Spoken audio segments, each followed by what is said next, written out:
Today on Your Money, Your Wealth podcast number 408, Joe and Big Al discuss asset location strategies and focusing on liquidity and building up tax-free Roth IRA money before an early retirement. Also, in no particular order, how exactly is growth taxed in your taxable accounts? What are the pros and cons of rolling an employer retirement plan into a traditional IRA? How are stock futures determined, and why does stock price matter anyway? Is buying 8-week Treasuries a good strategy? And if you're planning on making a killing on eBay or at your next garage sale, the fellas get into the weeds on how to maximize your tax savings when you sell your old junk at a loss.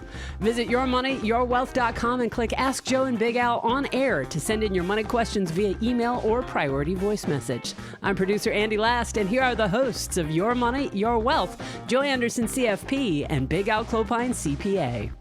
Happy holidays, everyone. Let's get right to it, Andy. Is this a recording or do I read this? We do have a recording. We can hit that one right off at the top. Here we go. Hey, everyone. This is Mark. I live in San Diego. I'm 32 years old. I work in a shipyard, and my drink of choice lately has been O'Doul's. But I can't argue with a good, cold Coors Light. I ride a 1974 Centurion road bicycle, but for fun, I have a 2019 Yamaha MT-10. I don't have any financial questions. I just call to let you guys know that I finally finished every episode available on iTunes and how much I love this show. I recommend it to everyone, and I think you're doing a great job. Keep it up. Wow. How about everyone? That's probably a first that we know of. No wonder why he's drinking O'Doul's. That's 407 episodes he's listened to. Oh, yeah. A lot of constipated. It's just sobered him up.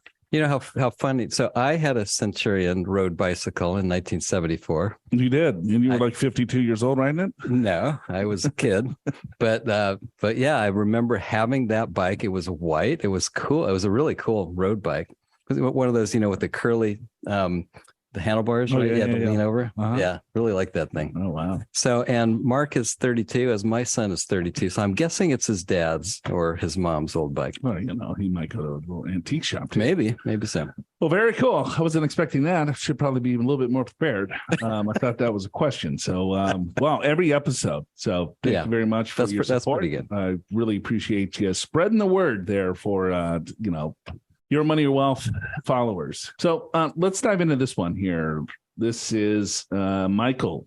I enjoy your presentations and you keep me informed and laughing. I drive a Toyota Sienna minivan. I drink most anything. Love this guy. That sounds like you. Yeah. I was going to say a man after Joe's heart. Could you answer the following? Okay. How are stock futures determined? Other than the market open, futures seem to have no relevance to stock prices later in the day. Who determines futures? Oh, boy.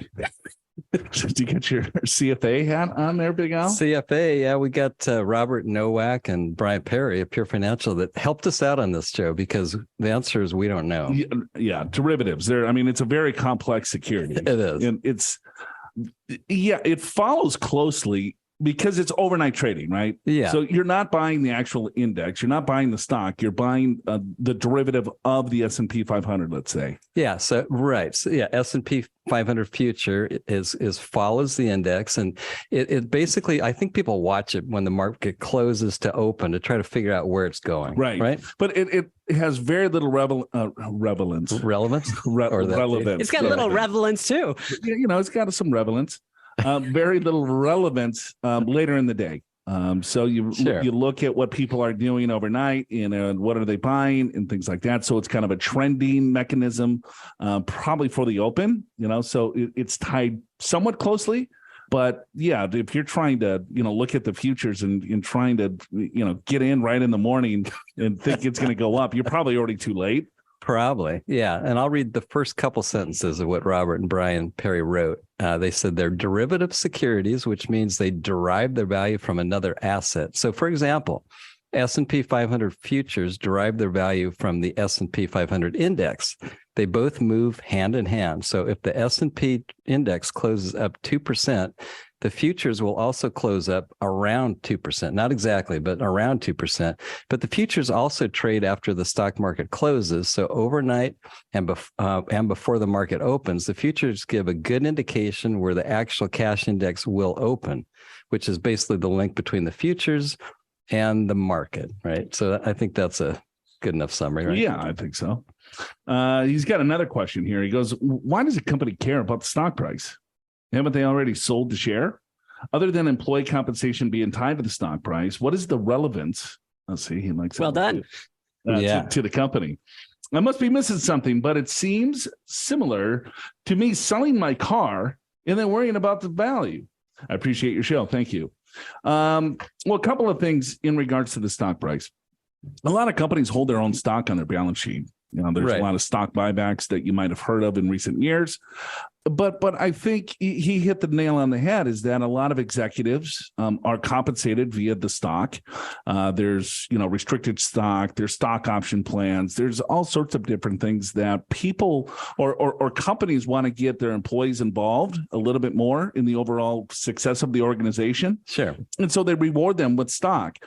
And if the stock price goes up, well, their compensation will go up in regards to whatever executive type compensation plan that they have. Yeah, exactly right. And many companies have plans for all employees, right? So all the employees have restricted stock units, or at least the key ones, or stock options. So the employees have a vested interest in having this thing grow. Now, of course, the other part of this is it's kind of a scorecard, right? Especially if you're an executive. Oh, for sure. If you're the CEO of the company and the stock market dives, you're fired. Yeah, how are you going to get another job, right? You're done. Let's see what you did for this company. Forget it. Right. But that's a really good point, because, once a company goes IPO, it's like they raise the capital and then now the stock is on the market and other people hold that stock. And so but even though companies still own their own stock, but the majority of the stock is already distributed out of the company. Right. So it's a really good question. It's like, well, why the hell would he care? Right. Well, there's many reasons why they care. But it is a good point. As you say, IPO, what's that? It's initial public offering. Thank you. Okay. Slipped my mind for a second. So in other words, a company does an IPO because they want cash. They want cash, right? So a whole bunch of people buy shares in their company and the money comes into the company, right? And the company uses that money to hire new people or R&D or something like that to build for the future. That's usually what it's for. And in some cases, some of the key people take liquidity. They take some shares off the table. So that's part of it too.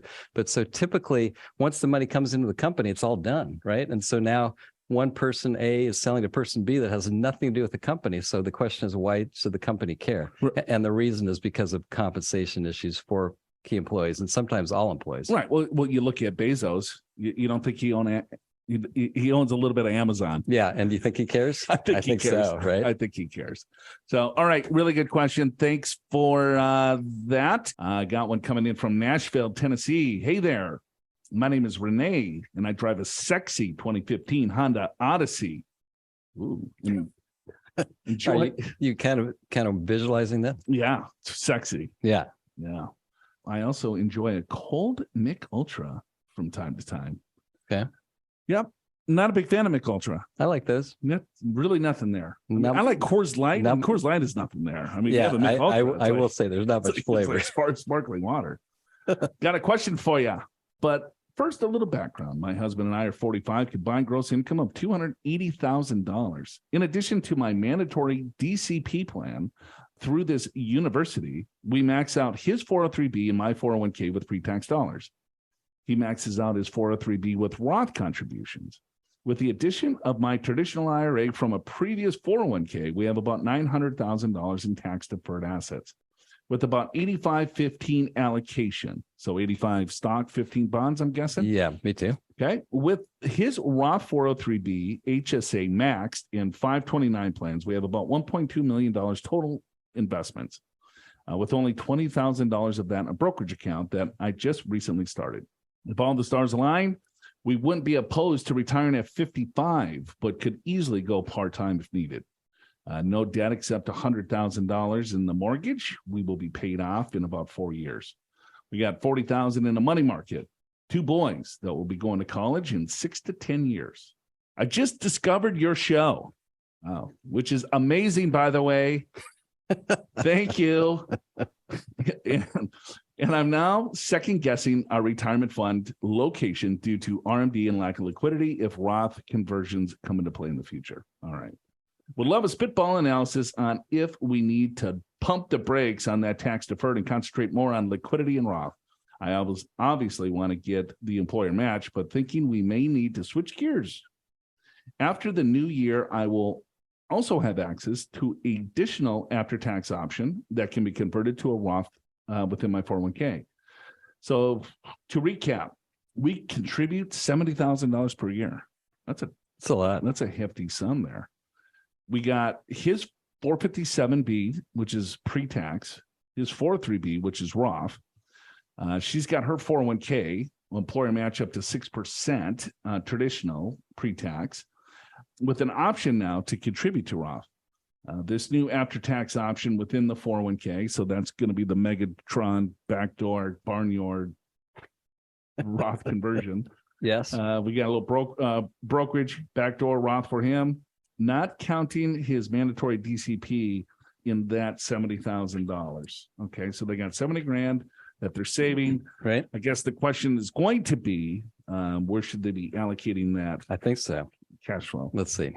All right. If I want to go ahead and start those Roth conversions this year, I just want to make sure I'm good to go with the pro rata rule. I have a traditional IRA that has funds strictly from a traditional 401k rollover. Pro rata doesn't apply here, correct?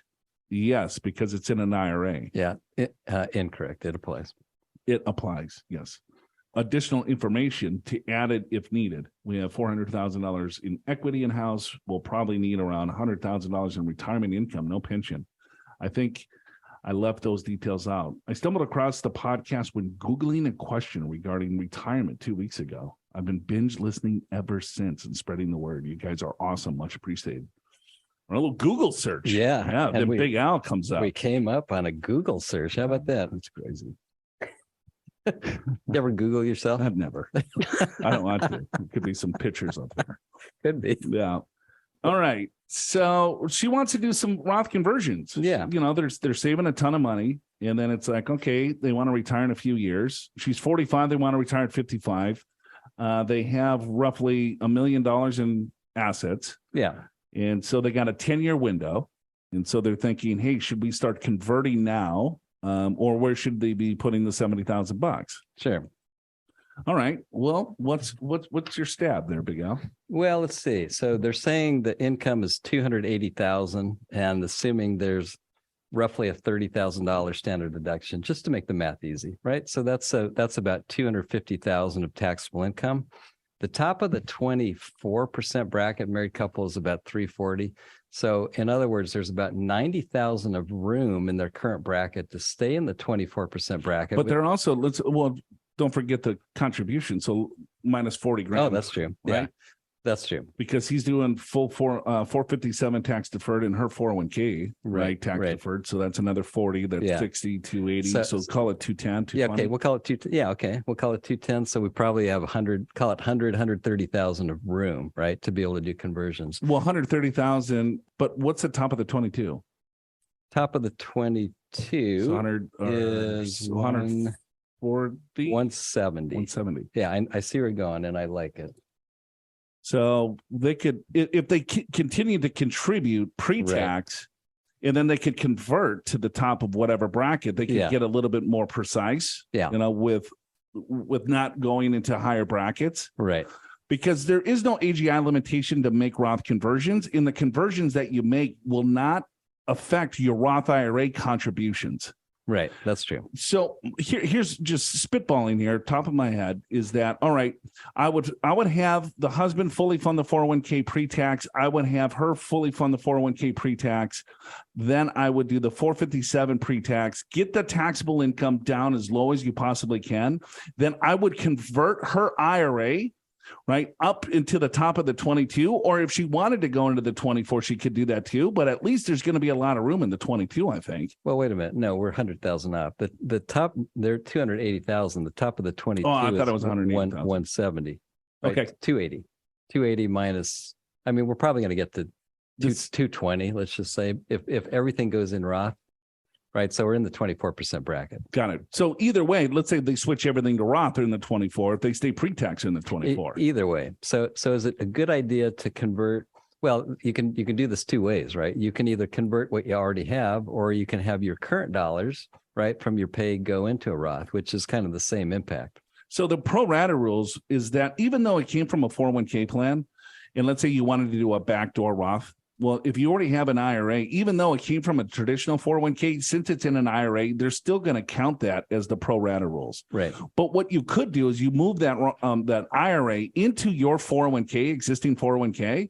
So you rolled it from a 401k into an IRA. Now you take the IRA, move it into your existing 401k, and now you do not have any IRAs. So you would then be eligible to do a backdoor Roth contribution if you wanted to. True. Then you would also be able to do conversions. So, but I would be careful with that, because she's only 45 years old. Sure. So if I roll all of that money into the 401k plan, it's going to be hard for me to probably convert it out unless I do an in-service withdrawal, which I probably have access to because it's rollover money going into the plan. Yeah. And it depends upon the plan, right? It is easier to convert when it's your own IRA into a Roth, but many plans that have Roth options, even most maybe, have a conversion opportunity. So you got to check that out. But I guess a couple more things I'm thinking is the fact that they're 45, they want to retire at 55. RMDs, required minimum distributions, won't start till age 72. So there's a lot of time to get this money in. On the other hand, another way to look at it is they're young. And if it stays in the deferred and they keep adding to the deferred, by the time they get to 72, it's going to be a gigantic number. Right. I just did the math. It's going to be about $3.2 million in all deferred. Yeah. So I'm with you. They're in the 24% bracket, which is not a bad bracket, right? Especially at 45, right? I mean, because you have compounding tax-free growth is key. You look at how much they've already saved at this age. You look at they're going to have the retirement plans from the university in addition to their own savings. You look at that they're young, all the growth on that. The only tricky part, Joe, is there's very little money to pay the tax. Right. Zero. So that's the mitigating factor here is you got to figure out how to afford it too. So I think the easiest way to do it is to switch everything into Roth. I would go 100% after tax and convert that, right? Because that's all contributions. There's not going to be a tax bill at the end of the day. Right. So if you're making Roth IRA or Roth 403B contributions, you're doing your Roth 401k contributions. Yeah. Right. You're still going to get the match in the 401k. Just the match is going to be pre-tax. I like that too, because then out of sight, out of mind, you have to worry about the tax. Yeah. You're not going to have a big tax bill. Unlike a conversion, you got to be able to make that tax payment. So then they have, let's say, $40,000, $80,000. Well, she has a brokerage account because she wanted the liquidity. Right. So you have a little bit of money there to pay the tax. So maybe you slowly start converting some of this stuff out, right? And, you use up some of the brokerage account, to pay the tax. The only other thing I would say, and it wasn't a question, but I'll just make it anyway. If your kids are going to be going to college at the same time you retire, I can just tell you from experience that sometimes doesn't feel the best because all this savings seems like it's going to pay for college. So you might want to think of working either full-time or part-time while they go to college. Just my thoughts. All right. Well, thanks for the question and thanks for the new listenership. Renee from Nashville. In which types of accounts you save for retirement matters. Properly locating those assets between your taxable, tax-deferred, and tax-free accounts can reduce how much tax you pay, thus improving the returns on your investments. Get our free guide on why asset location matters in the podcast show notes at yourmoneyyourwealth.com. Just click the link in the description of today's episode in your favorite podcast app. If you still have questions, click the free assessment banner in the podcast show notes and schedule a comprehensive analysis of your entire financial plan with one of the experienced professionals on Joe and Big Al's team at Pure Financial Advisors. It's free, just like the podcast, but it's also a comprehensive one-on-one deep dive into your financial situation, tailored specifically to your needs. Schedule your assessment now before the year runs out. Andy's playing hurt today. She is. got the low voice going, Andy. Yeah, Aaron said that I sound like Lauren Bacall. So I'll take that as a compliment. Lauren Bacall. That works for me. I can see that, a little bit of that. No idea who Lauren Bacall is. Yeah, oh my gosh. Who's Lauren Bacall? She was a famous actress. She acted with Humphrey Bogart quite often. So they were Yeah, that they were back in the 40s. Way back when you were in kindergarten. Yeah, I'm going to be watching that this weekend. Oh, yeah. And I had an MRI today. Yeah, I've not had one. I understand they're awful. I got to admit, that was probably the worst 20 minutes of my life. That's almost as bad as this show. You guys are such lightweights. I have so many MRIs every year. Not a problem. Oh, yeah. You're used to it. Oh, Yep. God. I never had one, Andy, so I don't even know. Oh, wow. I've had enough for all of us. I've heard from people like Joe that just said worst 20 minutes of their life. Oh, Yeah. Give me this little button. And he's like, man. Is it like a panic button? Yeah. Push if you got to get out? Yeah, if you got to get out, push this button. Like 30 seconds in, I was like, oh my God, I'm pushing this thing. I'm saying, get me out of this thing. All right, let's go. We got John from Texas. He goes, hey, which episode number did you guys discuss advantages, disadvantages of doing a rollover from an employer plan to an IRA? There were many, but let me just quickly tell you the pros and cons. So if you have a 401k, there's definitely pros to keep it in the 401k plan, depending on the plan, of course, right? If it's a larger plan and you probably have a lot of options in the 401k plan, you can kind of do your research, and there's probably low cost index funds within the overall 401k plan. There's probably low fees. So why not just keep it in the plan? There's also a lot of advantages of rolling it into an IRA. Most people would probably roll it to the IRA just for a couple of reasons, just ease in, if you have all these different 401k plans out there, so you work at 4 or 5 different employers and you have 4 or 5 different 401k plans, the con of that is that once you get older, you're going to have to start taking distributions from these accounts. Every single one. Every single one. Yeah, when it's a 401k. Right. When it's an IRA, you can have 10 IRAs, but just one required minimum distribution. When you're managing it, so how are you rebalancing all 4, 5, 10 different 401k accounts? It's really hard to kind of manage the risk when you have all these different accounts, unless you're an engineer and love spreadsheets. Right. And if you really love mail, then by all means, because you're just going to get a lot of confirmations and a lot of statements and things like that. Yeah, or emails if it comes in your email. Sure. An IRA, the pro there is that, okay, now you have the full universe of any investment that you want to pick. If you want to go into, from crypto to treasuries to individual stocks to a globally diversified index portfolio. Right. So you can have a very low cost, well-diversified portfolio in the IRA with the full universe of securities that is, offered out there. So that's probably the number one reason. Right. Number two is that you can consolidate all these different accounts into one. So if you had a 401k, a 403b, in another IRA, and whatever, you could put all of this into one account, and it's easy to manage the overall risk in it, because you're like, okay, I can look at one account versus 10 accounts and say, hey, I might be too heavy in stocks or might be too light in stocks, so I can rebalance it. If I want to do Roth conversions, you just take one from the IRA and you just move it to the Roth IRA. It's really easy to do it that way versus a 401k has to come in cash and then you deposit it. So here's a couple reasons not to roll. One is if it's a 401k and you're going to retire at, let's just say age 55 or 56, 57, you keep the money in the 401k, you can actually take distributions. As long as you retire and you're at least 55 years of age, you can take distributions without the 10% penalty. Otherwise, you got to wait till 59 and a half. Right. If you roll it into an IRA and you want to retire at 56, it's like, oh, you got to wait till 59 and a half. Or you got to do like a 72T tax election. Right. It's kind of a pain in the ass. Sloppy. Yeah. So that's one thing. Another thing, doesn't apply to a lot of people, but if you've got company stock in a 401k, there's a strategy called net unrealized appreciation where you got to keep it in your 401k. And essentially what happens is on retirement, generally, you go ahead and distribute that stock out to your brokerage account, and you only pay ordinary income tax on what you paid for the stock. And then when you sell the stock, you pay capital gains on that part, which could save you a lot in taxes. If you're still working at 72 and you have money into a 401k and you're still an active participant in the 401k plan, there is no required minimum distribution. Good point. So if you want to continue to work, you would want to keep it in the 401k at that point, or roll all your other ones into the 401k to avoid any type of required distributions, because your required beginning date doesn't start until April 1st, the year after you retire or separate from service. Yeah. But besides all those things, most people roll from the 401k to an IRA just because of simplicity. It's in one place. They have a bigger universe of investment choices. That's probably very common. Yeah. We just kind of crammed that whole show into 3 minutes. Hopefully that helped. Yeah. All right. Well, let's go with Daniel. from Ohio. Because this is an off-the-wall tax question for us trying to maximize savings with the IRS mandating 1099s be issued for transactions made on eBay, Venmo, PayPal, and similar services.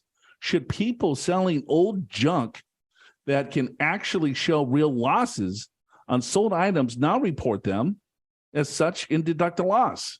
If not, what is one supposed to do with the 1099? Can't wait for the day the IRS shows up to look through my garage sale items. Got it. All right. So we got a garage sale. We got a hoarder that's selling some stuff. And it's like, all right, well, here, I bought this, wonderful antique chest.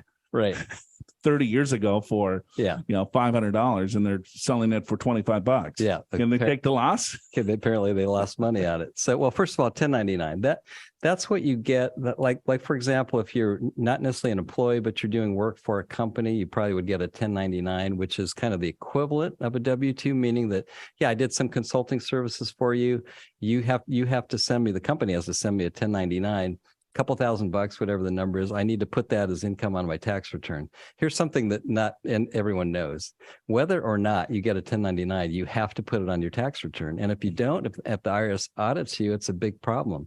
So this has been kind of an underground economy, I guess. Right. So they're selling stuff on eBay and not reporting it. Doing some work for the neighbor, maybe, here, let me mow your yard, and they're paying them via Venmo. Yeah. So the answer is yes. You need to report that as income. Can you take the loss? Well, first of all, why would you have a loss? Now, I could see where you would. Typically, if you have a business that sells things on eBay, you buy something for $50 and you sell it for $150. That would be a good business model. You have a profit motive, and whatever your profits are, you pay taxes on it.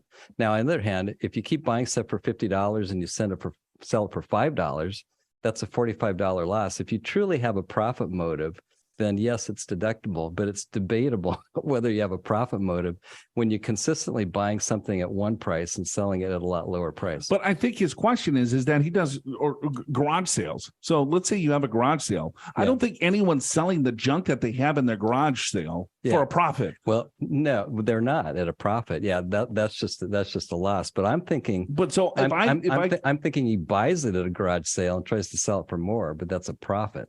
Not a loss, unless he's trying to say, well, I bought this $10 vase that's really worth $150. Now, it's what you paid for. It's not the value.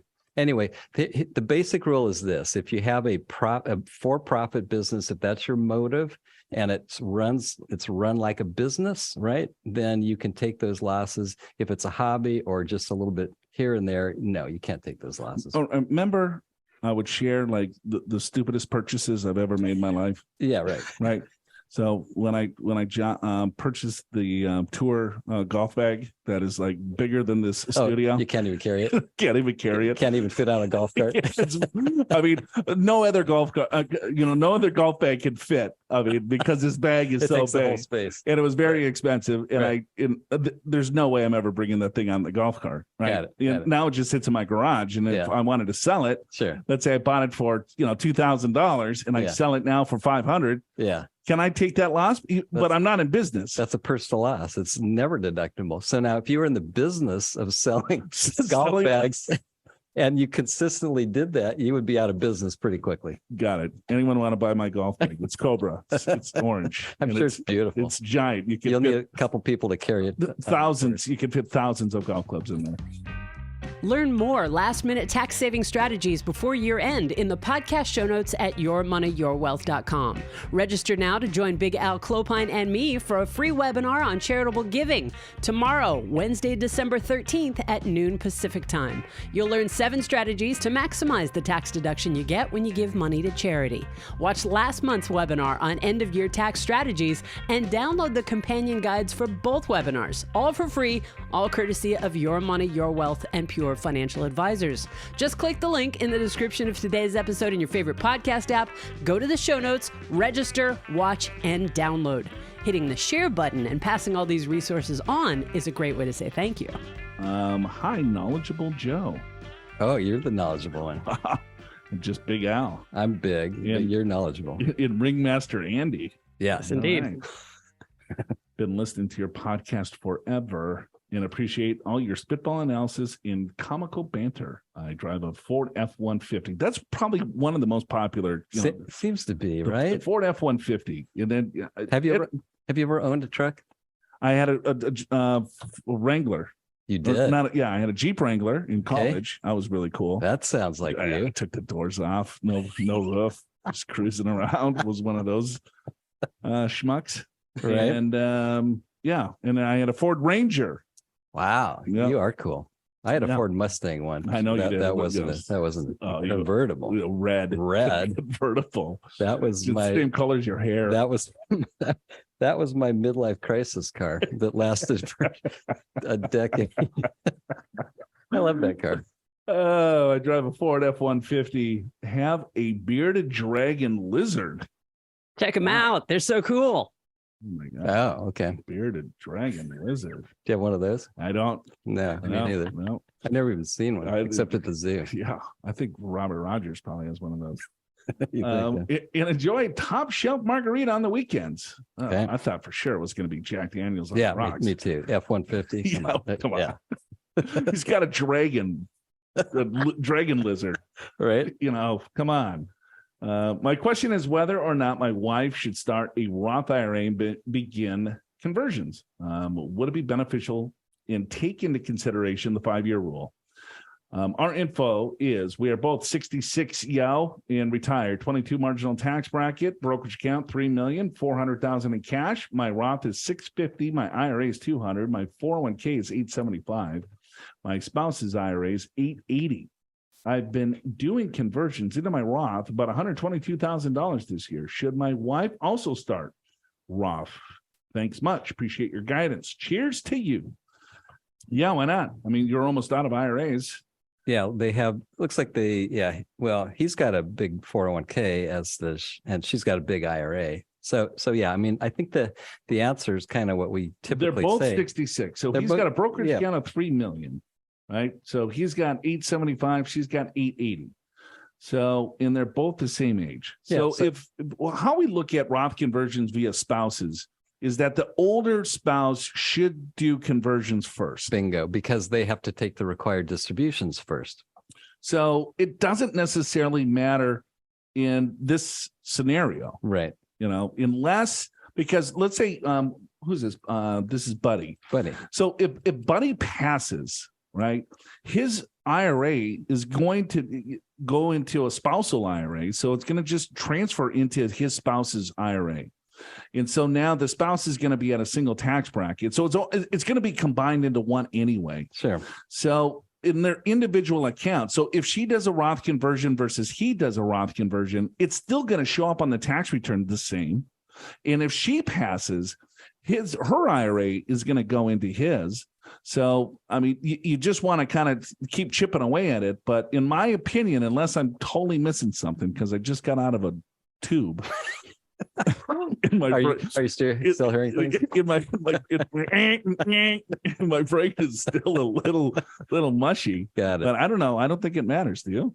I don't think it matters at all. I think it's a personal preference. I think what does matter is your tax bracket. So what you're saying, you're in the 22% bracket. The conversion's 122,000. I'm assuming maybe you're getting into the 24% bracket, which is still a great bracket. Go up to the top of that. Why not? You got plenty of non-qualified, non-retirement money to pay for the tax. You've got a couple $1,000s in deferred, 66. That's going to be, at 72, that's going to be worth $3 million. So the RMDs would be 120,000. If you can start chipping away at those Roth conversions, which you're already doing, but in maybe a bigger manner because you've got a lot of money to pay the tax and can afford it. Yeah, go for it. Yeah. I mean, I guess we could talk divorce, Well, I wasn't going to go there, but okay. Since you brought it up, so here's one thing you might think, like let's say you're in a couple and the relationship is not that stable. If one party, let's say husband does all the Roth conversions, and by the time they split, he gets his accounts, you get your account, you get your accounts, but his are in Roth, and you paid the taxes jointly. Now you should get credit for that, but it doesn't always happen. No, I mean, a lot of times they miss it. It's like, here's my account, it's 880. Yeah. Here's your account, it's 880. Yeah, same. And then we're even though one's a Roth and one's an IRA. Exactly. That 880 of her 401k is nowhere near the value of the 880 in the Roth. That 401k is really only worth probably, $600,000. Yeah. And then we're going to split the $3 million. Yeah. I'll take 1.5. You take 1.5, and we're fine. Yeah. See you later. I'm going to take my lizard. We'll split the house. I'll take the lizard. You take the house. I'm going to take the dragon lizard, and my margarita. Load up the Ford F-150 and get the hell out of Todd. Now, I'm sure that's not Buddy's situation. Of course. We're just talking hypothetically. Well, yes, but another is that it makes no difference. But we have, some clients where. Well, why does she have all the Roth and I don't have the Roth and this and that? Once they get educated, it doesn't matter. It doesn't matter, but maybe they want to see Roth on their statement as well. Right. So that's true. We do see that. Okay. Thanks for the email, buddy. Okay. Cruising along here. All right. What do we got? Jerry from Boca Raton. Hey, guys. Love your show. Great info and a lot of wit mixed into it. Wit, yeah. Thank you. Mixed in time to time. Time to time. Sometimes it's just nonsense. 2 questions. First, you have a taxable account funded with $500,000 that grows to $1 million. You retire and withdraw $100,000. How are the tax calculated? Half of the account was already taxed. Second, sold my house, have cash in the bank, and need it on hand for the next few years. Everyone is telling me to buy short-term CDs and use online banks. But I thought if I buy 8-week Treasuries yielding over 4% right now and do it 5 or 6 times a year, I can earn 24% on that money in a year. Or am I wrong? Thanks, Jerry. Jerry, you're probably wrong. So first of all, a 4%, an 8-week Treasury yielding 4%, that's an annualized rate. Yes. So in other words, per annum. Now I know you won't hold it for a year, but if you did hold it for a year, that's what it would pay, 4%. So if you're holding it for 8 years, that's less than 2 months. So it's less than 2/12 of that is actually what you're going to get. And then he's got a $500,000. It's worth $1 million. So how does he pay taxes on it? Yeah, well, so presumably that's in the stock market, right, or some kind of investment. So when you sell, so let's just say you have one investment right now to make it really simple. I'll do this quickly. So when you sell that investment, then let's just say $20,000. So half of that's taxable and half of that's return of capital. On the other hand, here's a smarter way to do it. You can pick your basis. Pick your base. Yeah, certain stocks will have less gain. Sell those first to pay less gain up front, and your bigger gains, you'll do those later. Right. Yeah, you could pick your basis and say, all right, well, here, this mutual fund or this share mutual fund has the lowest gain, so I'm going to sell that. Or if I'm in a lower tax bracket, this has the highest gain, so I'm going to sell that and reduce my taxes there. That's so right. you can pick and choose on how you sell that. It's not 100% pro rata. All right, question for you. What did you think about having the derails right there in the body of the episode rather than waiting until the very end? Email me, andy.last@purefinancial.com. That's ANDI.last, just like the opposite of first, at purefinancial.com, and let me know. Speaking of what you think, if you're a fellow podcaster or if you're just interested in the YMYW behind the scenes, I wrote a blog post about how we've grown the podcast, which you can read in the podcast show notes. Just click the link in the description of today's episode in your favorite podcast app. TLDR, this show is what we make it, all of us together, and listening to you, the listeners, is what makes this show a show. So thank you. Your Money, Your Wealth is presented by Pure Financial Advisors. Click the Get an Assessment button in the podcast show notes at yourmoneyyourwealth.com or call 888-994-6257 and schedule a free financial assessment in person at one of our 7 offices around the country or online at a date and time convenient for you, no matter where you are. Chances are one of the experienced financial professionals at Pure will be able to identify strategies to help you create a more successful retirement. Pure Financial Advisors is a registered investment advisor. This show does not intend to provide personalized investment advice through this broadcast and does not represent that the securities or services discussed are suitable for any investor. Investors are advised not to rely on any information contained in the broadcast in the process of making a full and informed investment decision.